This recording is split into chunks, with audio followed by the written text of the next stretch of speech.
Bonjour à tous! 3 fois par semaine, plongez avec moi dans l'univers sombre des crimes qui ont secoué le monde entier. De disparitions mystérieuses aux meurtres les plus effroyables, nous explorerons ensemble l'injustice, l'impunité, la corruption et les jugements les plus implacables qui ont marqué ces affaires. Avant de plonger dans ce récit captivant, je vous invite à vous abonner et à activer la cloche pour ne manquer aucune notification. N'oubliez pas de laisser un like, cela m'aidera énormément à continuer à vous proposer du contenu. Sans plus attendre, plongeons ensemble dans chaque détail de cette affaire criminelle. Noël. Cette période censée être douce, réconfortante, les sucres d'orge, les sapins, les biscuits trop sucrés, le lait de poule, les lumières qui clignotent dans le salon, le feu qui crépite dans la cheminée, les cadeaux, ceux qu'on reçoit et ceux qu'on aime offrir, la joie, la famille, la chaleur humaine, le meurtre, certainement pas, et pourtant, le meurtre n'a jamais respecté le calendrier. La mort, elle, ne fait pas de pause pour les fêtes. Retour en 1987, dernière semaine de décembre, une période qui aurait dû être remplie de bonheur. Mais pour certains, elle s'est transformée en cauchemar, un de ceux dont on ne se réveille jamais vraiment. Pour Matt et Lisa Solomon, ce Noël devait être parfait. Leur premier Noël en tant que mari et femme, 2 mois tout juste après leur mariage. Le genre de couple jeune, amoureux, un peu fleur bleue, de ceux qui célèbrent même les micro-anniversaires. Le jour de Noël serait passé en famille, mais la veille était réservée à eux deux. Un moment rien qu'à eux. Du moins, c'était le plan. Matt et Lisa vivaient à Long Island, à Huntington Station. Leur histoire avait commencé 4 ans plus tôt. Lisa avait 18 ans, Matt 19. Lui travaillait dans une station-service près de chez elle, et chaque fois qu'elle passait devant, il sifflait. Aujourd'hui, ça ferait lever quelques sourcils. Mais à l'époque, dans les années 1980, c'était presque banal. Et Lisa, elle, trouvait ça plutôt charmant. Il sifflait, elle tournait la tête, un petit sourire en coin, et elle continuait son chemin. Un soir, Matt devait sortir avec son ami Mike. Et puis, il a eu cette idée. Et si Lisa venait, il lui propose. Mike accepte, Lisa aussi. Et à partir de là, tout s'enchaîne. Ils passent de plus en plus de temps ensemble, jusqu'à devenir inséparables. Follement amoureux, Matt était de ceux qui se plient en 4 pour la personne qu'ils aiment. La preuve, juif de confession, il décide pourtant d'offrir à Lisa, catholique, la meilleure fête de Pâques imaginable. Il entraîne Mike dans un magasin pour être sûr de ne rien oublier. Résultat, il achète presque tout le rayon. Trop, sans doute, mais c'était Matt, entier, dévoué. Ils se sont rapprochés de leurs familles respectives.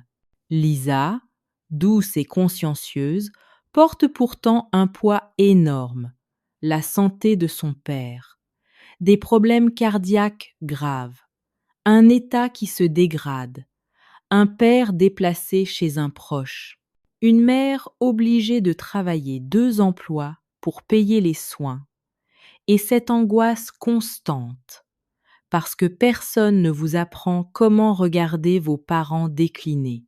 Et puis, comme souvent, l'amour n'est pas un long fleuve tranquille. Après quelques années, Matt et Lisa décident de faire une pause censée aider. Mais c'est à ce moment-là que Mike, l'ami de Matt, se rapproche de Lisa. Ils sortent ensemble. Brièvement, assez longtemps, cependant, pour que Lisa comprenne une chose. Ce n'était pas Mike qu'elle aimait, c'était Matt. Ils se retrouvent, se réconcilient, et en octobre 1987, ils se marient. Un nouveau départ, un avenir plein de promesses, du moins, c'est ce qu'ils croyaient. Leur mariage n'avait rien d'un passage express à la mairie. Non, pas du tout. Mais Matt et Lisa voulaient quelque chose de vrai. Un vrai mariage. Plus de 30 invités. Les familles, les amis, les sourires. Et ensuite, direction Hawaï pour la lune de miel. À leur retour à New York, ils s'installent ensemble dans un appartement à l'étage d'une maison à Huntington Station. La vraie vie commence. Matt travaille comme ouvrier en tôlerie. Lisa, elle, est employée dans une banque au service des prêts à la consommation. Un poste qu'elle occupe depuis 3 ans et demi déjà. Sérieuse, fiable. Le genre de personne sur qui on peut compter. Ponctuelle, méticuleuse. Réveil à 7 heures. Retour à la maison vers 17 heures. Et le reste du temps, elle le consacre à sa nouvelle vie de femme mariée. Nous voilà à Noël, 1987. Matt et Lisa ont prévu un dîner romantique pour la veille de Noël. 2 mois de mariage. Ils avancent la date parce que la famille de Lisa arrive en ville. Le lendemain, direction la maison de sa mère. Noël, ce sera la famille. Mais la veille de Noël, ce sera eux. Rien qu'eux. Au travail, cet après-midi-là, Lisa ne cache pas sa joie. Elle en parle à ses collègues. Son premier réveillon avec Matt, en tant que sa femme. Un dîner romantique à la maison. Les cadeaux échangés ensuite. Elle est impatiente, heureuse. Elle rayonne. Le soir venu, elle appelle sa mère. Puis, elle rentre chez elle. Le programme est respecté. Un repas en 3 services. 3 bouteilles de champagne qui se vident au fil de la soirée.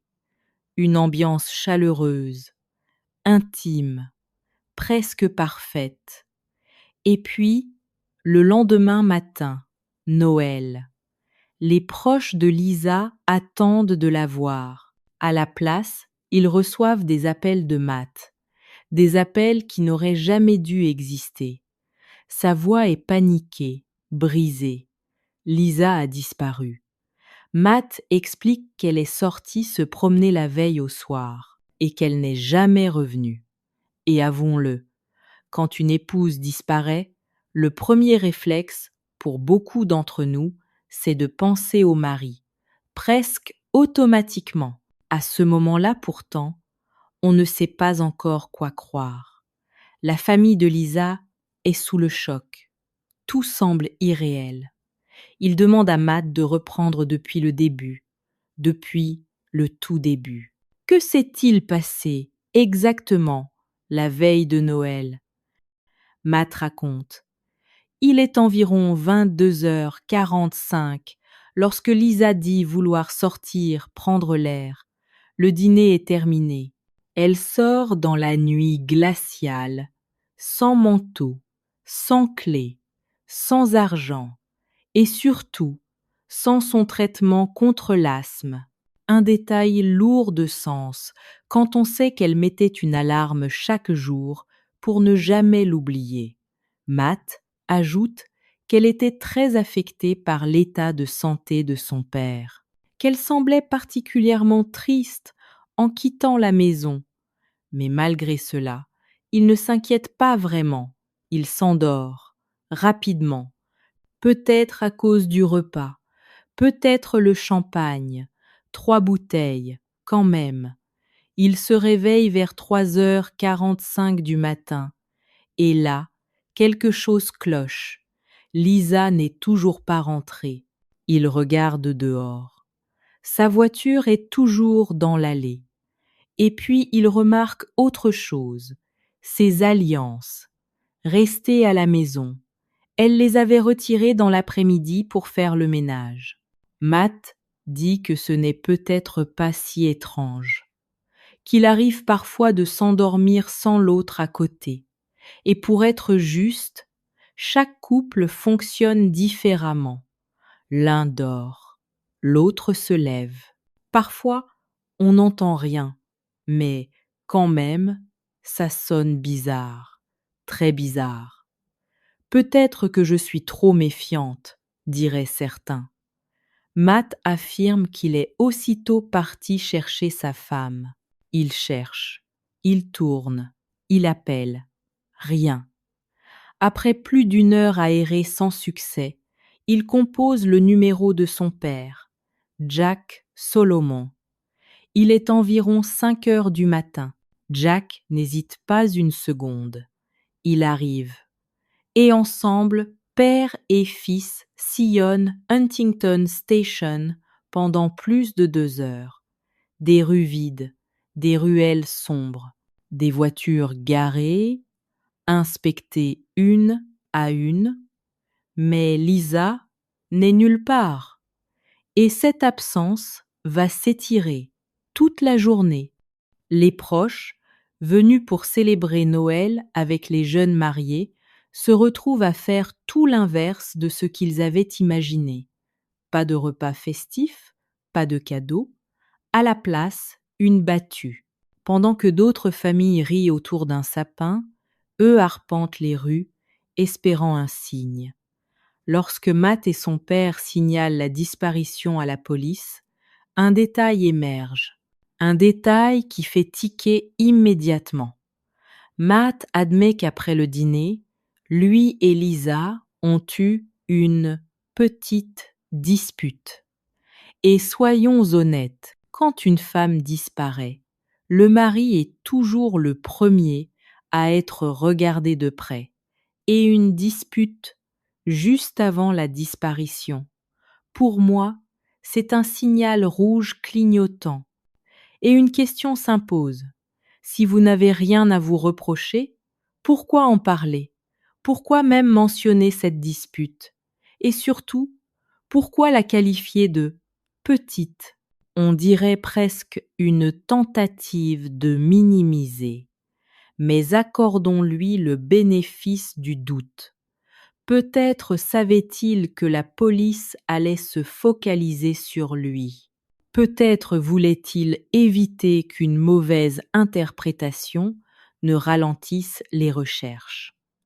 Après tout, ils étaient jeunes mariés, 2 mois seulement, et selon tous ceux qui les connaissaient, ils s'aimaient profondément, ils se vénéraient presque.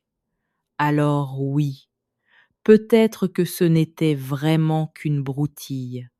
Quand les policiers demandent de quoi il s'agissait, Matt explique.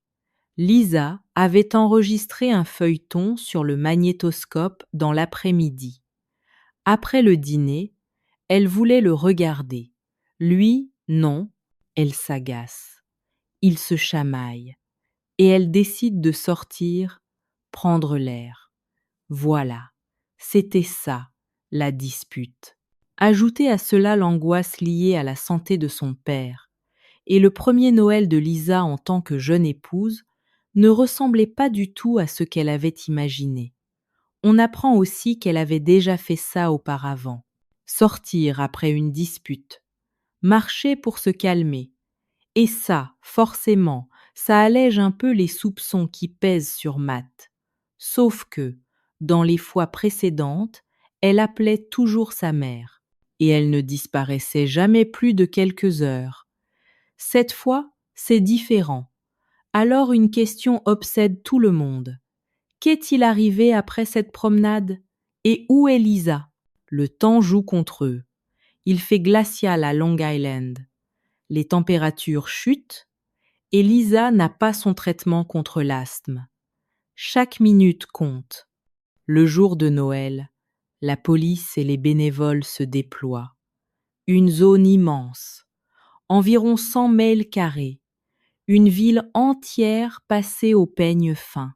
Des motards, une cinquantaine, issus de différents clubs, rejoignent les recherches, dont les Blue Knights, un club de motards policiers. Ils ont été appelés par Rick, le frère de Matt, détective privé. Cette recherche devient une affaire de famille et une mobilisation collective. Et franchement, quand on y pense, ça en dit long sur nos communautés. Prendre un jour de congé est déjà compliqué. Le faire le jour de Noël, c'est énorme. Alors, la prochaine fois que vous penserez que le monde va mal, souvenez-vous de ça, de tous ces gens qui répondent présents quand quelqu'un disparaît. Dans les premières heures de ce matin de Noël, la recherche est chaotique, peu coordonnée. Des chiens, des hélicoptères et même des médiums. Oui, 2 voyants. Ça surprend toujours, mais quand on n'a aucun point de départ, tout devient une piste potentielle. Il faut bien commencer quelque part. Ce n'est pas plus absurde que de chercher à l'aveugle. L'un est un ami de la famille Solomon, l'autre, un inconnu, qui s'est manifesté après avoir vu les informations. À ce stade, tout le monde cherche, mais personne ne sait encore ce qu'il va trouver. L'un des médiums, un ami de la famille, affirme que Lisa se trouve sur le terrain de l'hôpital des anciens combattants de Northport. Alors on y va, on fouille, on espère. Résultat, rien. Puis, comme par magie, les 2 voyants indépendants soi-disant tombent sur les mêmes sorties de la Long Island Expressway.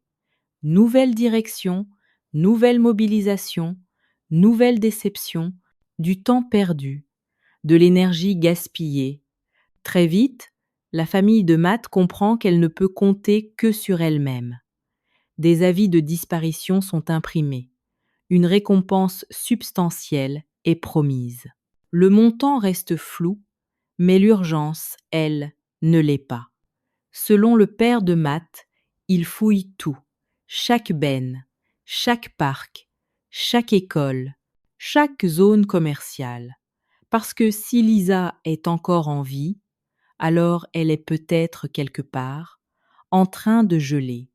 Et là, il y a cette pensée horrible. Chaque fois qu'on ouvre une benne à ordures, on espère ne rien trouver, rien d'autre que des déchets. C'est cruel, parce qu'on veut la retrouver. Mais pas comme ça, jamais comme ça. Au début, la recherche est chaotique, désorganisée. Puis arrive James Munson, 37 ans, sergent de l'armée, ancien du Vietnam, formateur en tactique militaire. Il rameute ses amis, ses collègues, toutes branches confondues. Et soudain, les recherches prennent une autre tournure. De la méthode, de la rigueur. Enfin, pendant ce temps, une information remonte, une piste glaçante. Lisa avait un harceleur, un homme nommé Rob. Personne ne connaît vraiment son nom de famille. Il avait appelé la banque 1 an plus tôt. Il avait entendu la voix de Lisa et il en était tombé amoureux par téléphone, sans jamais la rencontrer. Puis, les appels avaient commencé, trop insistants, trop envahissants. Lisa lui avait dit qu'elle allait se marier. Elle lui avait demandé d'arrêter. Il avait répondu qu'il était déçu. Et il avait continué. Et là, une question s'impose. Pourquoi cette information n'est-elle pas sortie plus tôt ? Certes, on est encore dans les premiers jours de recherche, mais quand même, un harceleur devrait être en haut de la liste, immédiatement. À l'époque, Rob appelait Lisa chez sa mère. Quand Lisa refusait de lui parler, il discutait avec la mère. Le harcèlement devient tel que Matt veut intervenir. Lisa l'en empêche. Elle est persuadée qu'il finira par comprendre. Et effectivement, après le mariage, les appels cessent, jusqu'au jour de Noël. Ce jour-là, Rob appelle la mère de Lisa. C'est Donna, la sœur, qui répond. Rob ne demande pas Lisa, il demande la mère, et quand on lui dit qu'elle n'est pas disponible, il demande simplement qu'on lui souhaite un joyeux Noël. Étrange. Et les policiers se posent une question terrible. Et s'ils n'avaient pas demandé Lisa parce qu'ils savaient déjà qu'elle ne serait pas là?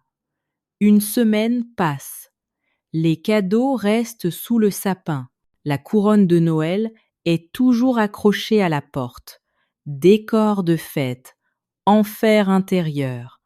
Matt porte un bip autour du cou. Il attend, il espère, il s'effondre. Son père dira qu'il a passé Noël à pleurer. Face aux caméras, sa voix se brise. Il répète qu'il ferait n'importe quoi pour retrouver Lisa, qu'il a peur, pas pour lui, pour elle, pour son asthme, pour son traitement. Il continue d'espérer, mais le froid s'installe. Les températures plongent sous zéro, et l'espoir, lui, commence à disparaître. Le mercredi 30 décembre, la nuit est glaciale, la plus froide de l'année. Le vent mord la peau, les bénévoles fouillent, jurent, tremblent. C'est là qu'arrive Karl, policier auxiliaire, volontaire. Il ne connaît pas la famille, il n'y est pas obligé, mais quelque chose dans cette affaire le hante. À 18h, il rejoint Stephen, le cousin de Lisa. Ils intègrent un groupe de 30 personnes, puis ils s'écartent pour couvrir plus de terrain. École, chantier, cimetière, rien. Alors Karl regarde une carte. Il cherche l'endroit le plus isolé, le plus oublié. Une ferme avicole, à environ 1 mille, des broussailles, accessible directement depuis la route. Stephen suggère de ne fouiller que les abords. Personne ne traîne un corps très loin. Et là, on comprend. À ce stade, plus personne ne cherche Lisa vivante. Et franchement, qu'est-ce qu'on fait après ça? À quel moment décide-t-on que l'espoir est mort? À quel jour commence-t-on à chercher un corps au lieu d'une personne? C'est horrible, vraiment horrible. Parce que là, on ne parle pas seulement d'une disparition, on parle d'une femme asthmatique, sans traitement, sans son médicament, et je ne sais même pas comment une famille tient debout dans ces conditions. Parce que vous ne pouvez pas vous autoriser à penser au pire, mais chaque minute qui passe vous y pousse. Alors, vous faites quoi? Vous cherchez, encore, toujours, jusqu'à l'épuisement. Karl et Steve s'emmitouflent, couche sur couche. Ils arrivent sur place un peu après 22h30 et pendant 45 minutes, ils fouillent méthodiquement. Ils trient les débris. Ils remuent les ordures au bord de la route. Le froid les mord. La fatigue leur pèse. Et vers 23h20, le 30 décembre, ils vont abandonner, épuisés, gelés, à bout. Puis ils voient 3 sacs poubelles, en plastique, pleins, fermés avec des liens. Vous imaginez la montée d'angoisse? Ils s'approchent, lentement, nerveusement. Karl sort son couteau et ouvre le premier sac. Des feuilles tombent. Encore des feuilles. Le sac se vide comme un ballon dégonflé. Il ouvre le deuxième. Même scénario. Rien que des feuilles. Quelqu'un a dû ramasser son jardin et venir balancer ça ici. Voilà. Et puis, le troisième sac, Karl tranche. Et là, ce n'est pas un simple sac. Il y en a d'autres à l'intérieur, des couches, comme un oignon qu'on épluche. Et cette fois, il voit autre chose. Ce n'est pas une feuille, c'est un bras humain, gelé. Même quand on sait ce qu'on cherche, ça vous percute, ça vous arrache l'air. Karl est sidéré, horrifié, et Stephen, le cousin de Lisa, écarte un peu plus le plastique, juste assez pour voir le visage. Il reconnaît immédiatement la personne. Karl retourne à sa voiture. Il appelle à la radio. Il fait venir les autres équipes.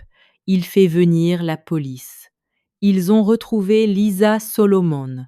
Son corps est dans un sac poubelle, abandonné à environ 1 mile de chez elle.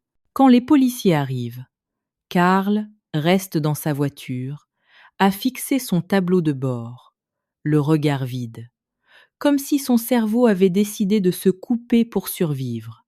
Matt arrive après la police. Et là, il explose. Un chagrin brut, incontrôlable.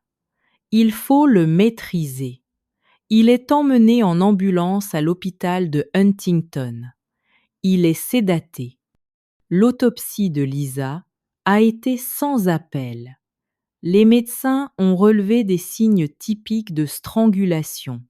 Pétéchis au visage, langue serrée, cou gonflé, cartilage fracturé. Le pathologiste a estimé qu'un étranglement puissant, probablement par l'avant-bras, avait provoqué la mort en moins de 20 secondes. Des blessures sur le cuir chevelu et les épaules suggéraient qu'elle avait été violemment projetée contre une surface.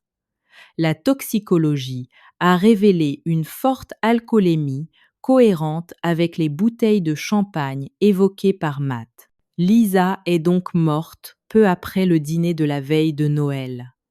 L'image du couple parfait s'est alors fissurée. Des proches ont décrit Matt comme extrêmement jaloux et contrôlant. Le témoignage le plus accablant est venu du propriétaire, qui a entendu le soir de Noël des cris, une poursuite, un choc violent contre un mur, les pleurs de Lisa, puis le silence. Dès lors, les enquêteurs ont écarté la piste du harceleur et se sont concentrés sur Matt. Son comportement a aussi interpellé. Pendant les recherches, il a suggéré tous les endroits possibles, sauf celui où Lisa a finalement été retrouvée. Réinterrogé à plusieurs reprises, il a multiplié les contradictions. Plus de 30 incohérences relevées, notamment sur les horaires et même dans sa façon de parler d'elle, passant du présent au passé. Les perquisitions ont apporté des preuves matérielles décisives. Des fibres de sa voiture et ses cheveux ont été retrouvés sur le corps et dans les sacs poubelles. Les caméras de surveillance ont montré que, la nuit du drame, Matt s'était rendu au 7-Eleven pour acheter exactement le même type de sac que ceux utilisés pour dissimuler le corps alors qu'il prétendait dormir. Début janvier, alors qu'un mandat d'arrêt se préparait, Matt a encore clamé son innocence dans la presse. Le lendemain, il est arrêté, et quand on lui met les preuves sous le nez, quelque chose se vide en lui. Plus de larmes, plus de crises, plus de scènes. Un visage plat. Et c'est là qu'il avoue. Il donne sa vraie version. Après l'appel de Lisa à sa mère vers 19h, ils dînent. Ils boivent 3 bouteilles de champagne. Ils vont au lit. Ils font l'amour. Vers 22h, Lisa regarde le feuilleton enregistré. Matt s'endort et il dit qu'elle le réveille peu avant minuit. Et là, vous sentez, On est au bord de quelque chose, au bord du moment où tout bascule. Selon lui, Lisa se serait mise dans une colère noire parce qu'il s'était endormi la veille de Noël. Il a insisté sur son état émotionnel, la décrivant comme déprimée à cause de la santé de son père et de la solitude de sa mère. Elle lui aurait dit qu'elle le détestait et qu'elle partait, puis aurait commencé à s'habiller. Matt a alors hurlé, suffisamment fort pour être entendu par le propriétaire. Même dans ses aveux, il a cherché à inverser la responsabilité, construisant un récit où Lisa apparaissait comme la source du conflit, tandis que lui se présentait comme dépassé par sa colère. Il a expliqué avoir tenté de l'empêcher de partir en la bloquant. La dispute aurait dégénéré jusqu'à ce qu'il lui passe le bras autour du cou et applique une prise d'étranglement par l'avant-bras, exactement celle décrite par le médecin légiste. La différence de gabarit était importante. Il mesurait environ 23 centimètres de plus qu'elle. Lisa se serait débattue et l'aurait mordu au biceps, lui a maintenu la prise, en lui parlant pour la calmer, jusqu'à ce qu'elle cesse de bouger. Il a affirmé n'avoir compris qu'à ce moment-là qu'elle était morte, répétant « Je ne voulais pas la tuer, je ne voulais juste pas qu'elle parte ». Son comportement après la mort ne correspond toutefois pas à un accident.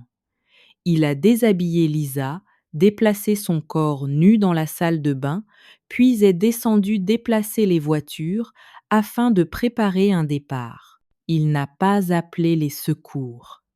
Il est allé au 7-Eleven, acheter des sacs poubelles, a retiré les bagues en diamant de Lisa pour les remplacer par une simple alliance, puis a enveloppé son corps dans 5 sacs. Il l'a transporté jusqu'à sa voiture, l'a placé dans le coffre et a abandonné le corps dans les bois, à environ 1 mile de la maison. Il a ensuite roulé toute la nuit, croisé un policier à qui il a raconté l'histoire de la promenade avant de rentrer et de répéter la même version à son père et aux proches de Lisa. Il a même laissé un mot dans l'appartement. « Chère Lisa, quand tu rentreras, s'il te plaît, ne pars nulle part. Attends mon retour. Amour, Matthew, je t'aime. » Un mot inquiet, un mot parfaitement utile si vous voulez qu'on croie à une disparition volontaire. Matt a maintenu que la mort était accidentelle, mais pour la famille de Lisa, écœurée, les faits racontaient une autre vérité. Une mise en scène réfléchie et un schéma tragiquement fréquent où le conjoint devient le principal suspect. Le procès s'est tenu à l'automne suivant et Matt a été reconnu coupable en novembre de meurtre au second degré et d'indifférence coupable, la justice retenant l'absence de préméditation malgré des éléments accablants. Il a été condamné à une peine de prison à perpétuité. Il a toujours parlé d'un accident, imputé à une dispute, puis à l'alcool et aux drogues. Après 31 ans de prison, il a été libéré sur parole en 2019, à 55 ans. La famille de Lisa s'y est opposée. Sa mère n'a jamais cru à ses remords, rappelant qu'il s'était marié 2 fois en prison et était devenu grand-père. Une lettre de sa fille a pesé dans la décision. L'affaire reste celle d'un mariage de 2 mois, d'une veille de Noël et d'une femme retrouvée dans des sacs poubelles, laissant planer le doute. Accident ou acte délibéré? Eh bien, chers spectateurs, c'est ici que se termine l'histoire criminelle d'aujourd'hui. Je serais très intéressée de connaître votre avis. Alors, je vous invite à le partager dans les commentaires de la vidéo. toujours dans le respect de la victime et de sa famille. N'oublions jamais que nous pouvons débattre, mais avec le respect que chacun mérite. Je vous rappelle de vous abonner à la chaîne et de laisser un like pour me faire savoir que mon travail vous plaît. Bonne nuit et à la prochaine Histoire criminelle.